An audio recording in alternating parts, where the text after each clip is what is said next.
Hello everybody, my name is Rojo and welcome back to Shivers. We're in Egypt land at the moment, and I guess we need to figure out what to do with these spinning spires here. I did have a couple guesses as to maybe who this could be and what we need to do. I'm gonna guess we need to make a match. That's my first guess anyway.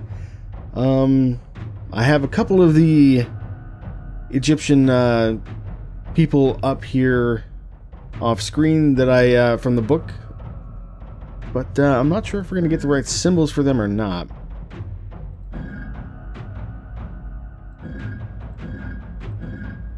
We've got this one, and that one, and that one.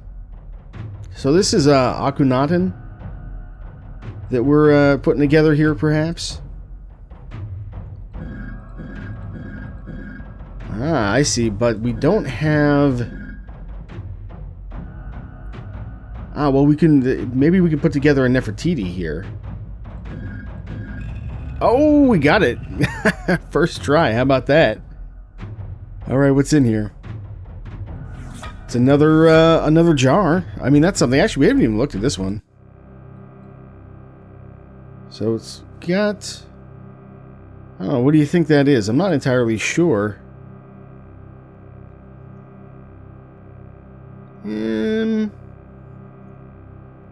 Could be like wind, could be earth. I don't know if we're gonna get a thing that explains these symbols or not. What about you? This one got claws, so I don't know if Anubis head is gonna be right for this one or not. Yeah, no idea what that is. But I'll tell you what. Let's just leave that there. Let's go back. I don't think there's anything stopping us. I don't think there's like any time limit or anything either. But let's just see if we can slap together this Anubis one real quick, maybe. Oh, there's the axe. Was that there before? I feel like that wasn't there before. Okay. What happened there? Alright, let's take a look at this. Did I leave it in here? I did not. Oh god, I'm already forgetting where I left crap. Where did we put... Oh no, was it here? No.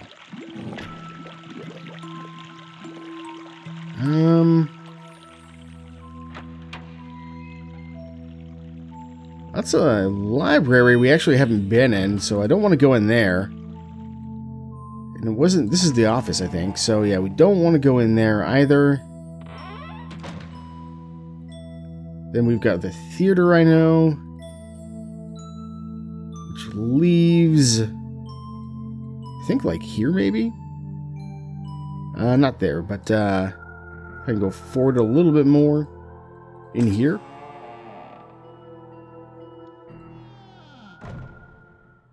Did I leave this? Oh yeah, you can see it's a giant eagle's nest right there too, because it says so. Or like you can see the eagles, plainly enough. Did I leave it in here? In the plant room? I feel like there's a chance. Right, on the shelf, I think, right?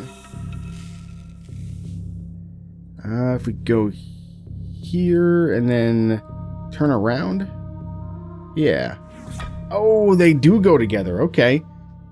Good. That's good to... I mean, it's useful to know. But what, which critter is that? I have no idea. I don't know if... I don't think we got any hieroglyphic hints about... what's what. So, for now... Let's just get out of here. We'll bring this with us. We may as well.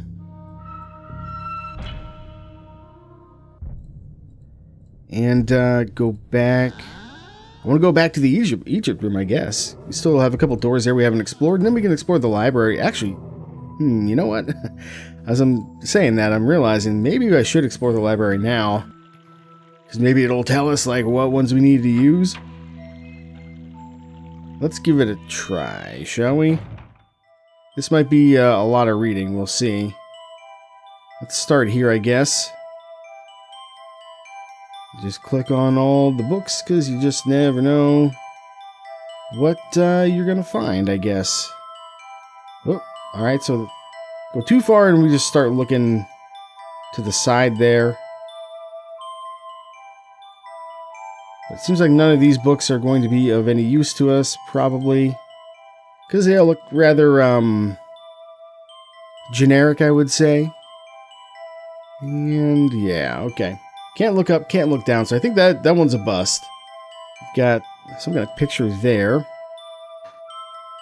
Some kind of, chandelier, menorah looking thing, I don't even know. Another picture here. Let's see what we got. This one looks suspicious. Alright. Following manuscript is translated from stone tablets originally found by looters in the Moke Valley. I don't know if I'm saying that right. I have no idea. Moke Valley? Mock Valley? These tablets were found among the possessions of Sigfield Schwartz, who translated the glyphs. Okay, yeah, this sounds promising. Our thanks to Professor Edwin Rasmussen of Pennsylvania University, who has added comments and footnotes to the original text. I, Yakten, scribe to Matkambo, do keep the record of the Ixupi. Upon the instruction of Matkambo, is it Makamba? No, I think it's Makambo.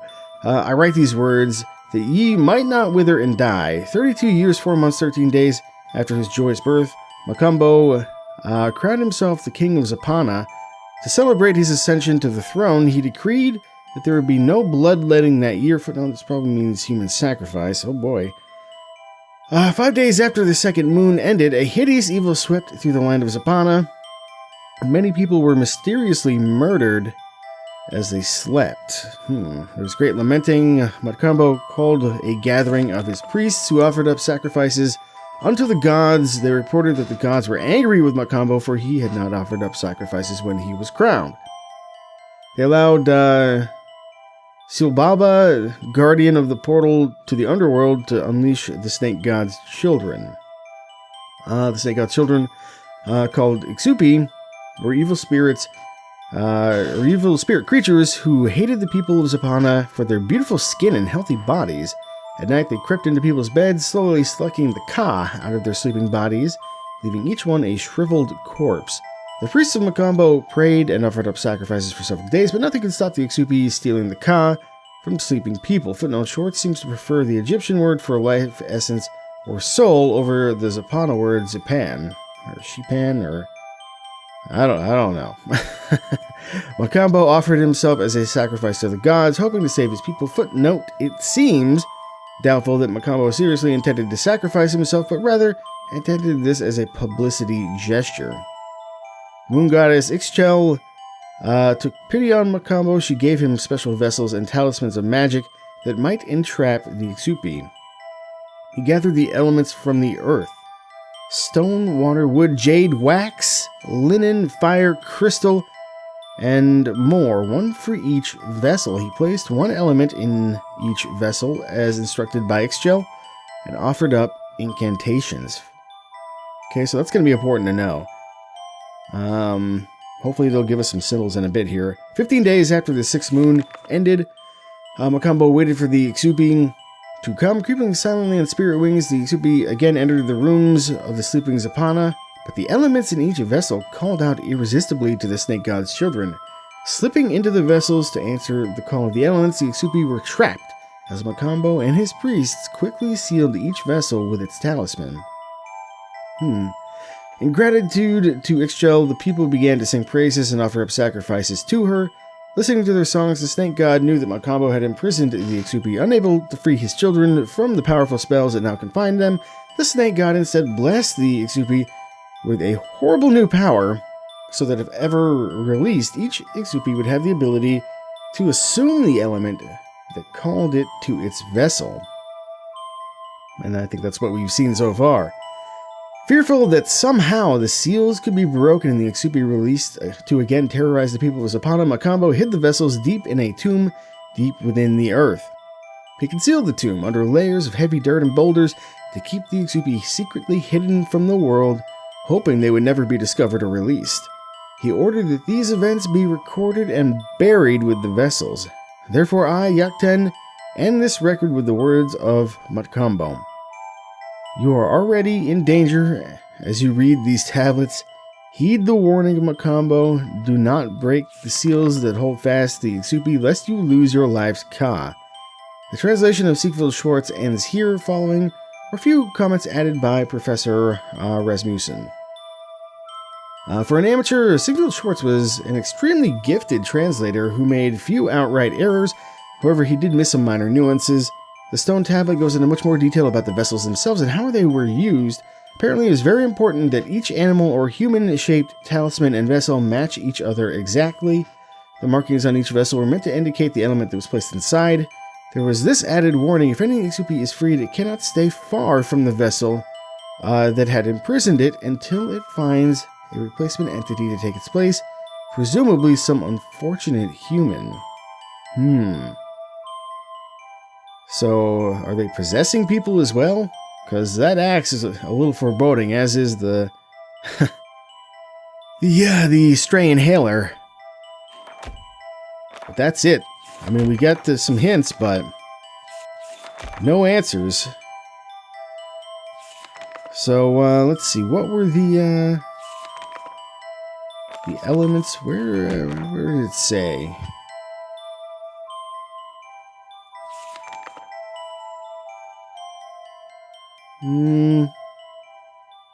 Here we go. Stone, water, wood, jade, wax, linen, fire, crystal, and more. So I have some ideas of where they might be hiding already. I'm like, wood was the ashes probably. We've seen water already. Haven't seen jade. But we saw one other one. I can't remember which stone maybe. But anyway. That's enough of that. In Search of the Unexplained, the Memoirs of Sir Hubert Windelnot.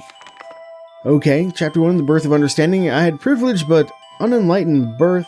I was the second son of Sir William George Windelnot, Earth of Runcombe, because my great-grandfather Charles Windelnot was granted an earldom after he defended the king. The Windelnots have had a noble heritage to live up to, as was expected of a Windelnot. I went to all the proper schools and graduated with honors from Oxford. Upon graduation, I married Mary Elizabeth Worthington, a woman of title. Before long, the lure of the ancients proved too great for me. I found myself in Egypt, obsessed over the great knowledge they once possessed. Standing at the base of the great Sphinx, I felt reborn as it whispered to me mysteries of the past. I knew then that I must devote my life to bridging the gap between myth and fact, for I sincerely believe that all myth is based on fact. Mysterious World. In 1938, I made a startling discovery. Similar pyramids equal to the glory of the Great Pyramids in Egypt were constructed in parts of the world by civilizations that had no contact with each other. My paper on the subject gained me election to Edinburgh's Royal Society at the young age of 30. I did not express my true feelings in the paper, however, for membership was very important to me. I knew that some extraterrestrial being had inspired the construction of these buildings, and so I ventured into archaeoastronomy. The more I researched and visited these sites, the more convinced I became that mortal man alone had not built these. As I spoke of my findings, I was ridiculed and accused of hallucinations. I searched 6 years for proof of my beliefs. In 4 seemingly unrelated civilizations, I found the following pictographs, each one buried within pyramidal tombs. So we got the Nazca Plains in Peru, Uzbekistan in the Soviet Union, Mohenjo-Daro in Pakistan, or I guess Mohenjo-Daro, I don't know how to pronounce that. I don't know any Pakistani. Chang'an in China. These symbols will probably be important later. Just guessing. You'll notice that while these images from each location are in a different order, They all contain what appeared to be a flying saucer, a man in a helmeted spacesuit, and some sort of solar schematic. These similarities are too close to be merely coincidental. Chapter 3, Professor Ridicule. I admit, dear reader, I am as guilty as anyone of desiring respect and fame. I was driven to pursue enigmas that science could not explain. Fame came at the expense of respect. Even with indisputable proof, I was ridiculed by my peers. I brought before my colleagues proof of the existence of beasts long thought to exist only in myths. In a tar pit in Turkey, I unearthed a creature that could only have been a griffin and was accused of fabricating it out of several prehistoric animals. In a cave in the Himalayas, I found a mummified creature with one eye in the center of its head and was denounced for having paid for freaks of nature. In many instances, I was accused of being naive and falling prey to the tricks of others. Is it any wonder that I resigned from the Royal Society and came to America to search for academic acceptance? I sacrificed my marriage, my heritage, and my home to prove my theories and fulfill my dream. I dreamed of a museum that would house the artifacts I had collected where others, too, would see my vision, with a picture of a sparkly unicorn. Well, that's the end of that one. So that was, that was that one. Moving on here. South American Pictographs. A cryptographer's attempt at deciphering ancient South American pictographs. Oh, thank God. This is the one. Symbol for fire. We got that one. Symbol for water or rainwater. Indian iconography is interesting. It is easy to see the bee hovering over the beeswax in this symbol for wax. Symbol for ceremony. Ashes. Oh, my bad. We got this one. And we found this guy before. We might be able to get him if he's back in the ashes. Let's see. Symbol for cloth or reeds. Symbol shown here for all types of metalwork. And then I think this is the other one we have. Using the form T for tree and the glyph for he died, it creates dead tree.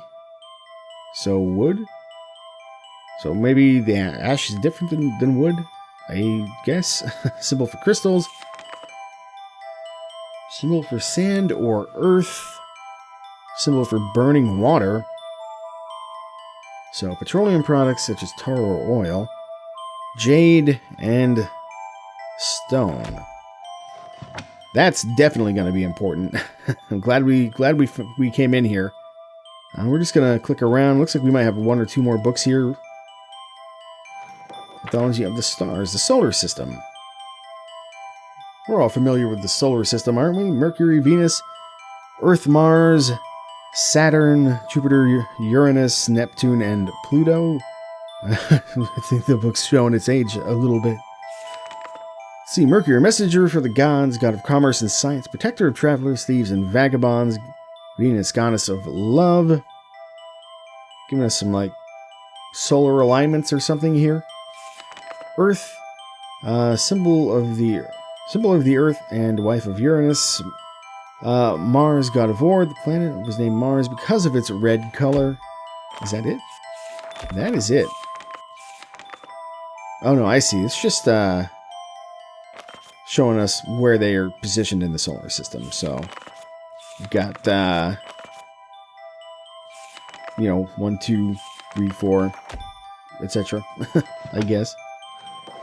What else? What else? What else? Oop, a little too far. It looks like there's a box on the floor there. We might take a look at that too. Yeah. Let's see. There's something back here. What in the freaking world? No, I'm out. I think that's a rocket ship or something. It's too much. Let's just take a look at these. I think I made... Is this where I started? I feel like this might be where I started. As far as the books and such go. Ah, yes, and this book was indeed missing. Somebody yoinked it. Looks like there's a way to go up. Just gonna click on all these real fast. Just to see what we get. Shelves don't open. Oh, what have I done? Perhaps now I can read these books here. Open the shelf. I do not know. I don't know. None of those seem to do anything. But maybe now that it's moved... Ah, I can go up. There's some more books here. Well, it's too many books for one day. What do we... Yeah, we've got the tree one right now, which is maybe not the one that we would like to have. Maybe we did find a tree one. I can't quite recall. But, I'm thinking... Why don't we give it a try? The tree door is got to be around here somewhere, right? I think it was just right through here. So let's go in here. And through here.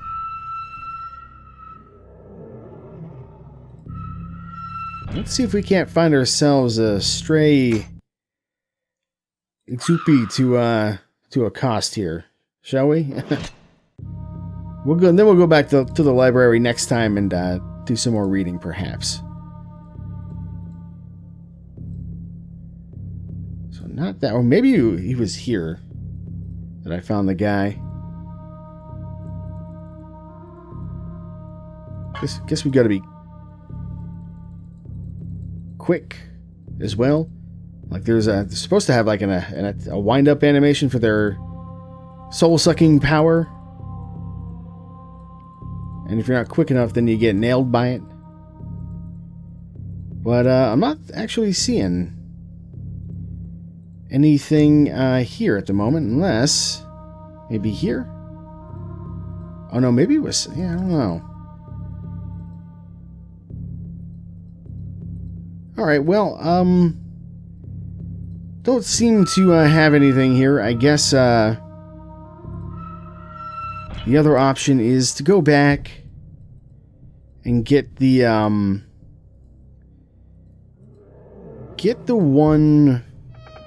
Nah, definitely don't want to go there. I would like to go here. Yeah, is to go back and get the one for the ashes.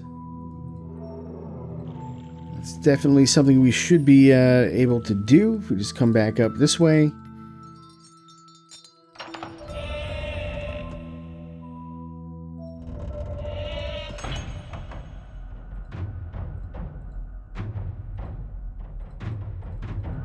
Just clicking on this to see if anything has changed, but it appears not. So let's get this one. And let's try going back into the office, and we'll just see if he's there. Otherwise, I assume there's like multiple places that these critters can be ultimately. So we may have to do some hunting to find them. But we'll give this a try.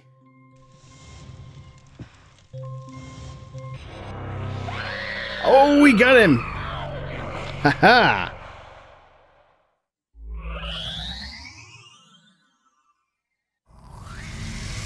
Yoink! And there we go. We got one in the tank. It looks like we got 1, 2, 3, 4, 5, 6, 7, 8, 9 slots in total. Not too shabby. Hey. One down, a few to go. We got a little bit of HP back. Not as much as I had hoped, honestly. But it'll have to do. So yeah, I'm going to go back up and just grab that other one so that we have it in case we do run into the other critter. But yeah, I think our next step is going to be to go back to the library and just make sure we finish up our reading, and then I don't know, maybe we'll, like, we haven't even finished exploring this, but maybe we'll go check out the rocket ship or something. At least I think that's what it is. I thought there was a mention of it in the brochure actually in here. Because there's another couple skull things nearby as well. Oh no, I guess not. But whatever. I do remember there was mention in the manual of a rocket ship of some kind, just in passing, when they were giving some kind of example of like how to play the game. Yeah, so when we come back, a little bit more reading, and then we'll explore what lies beyond here.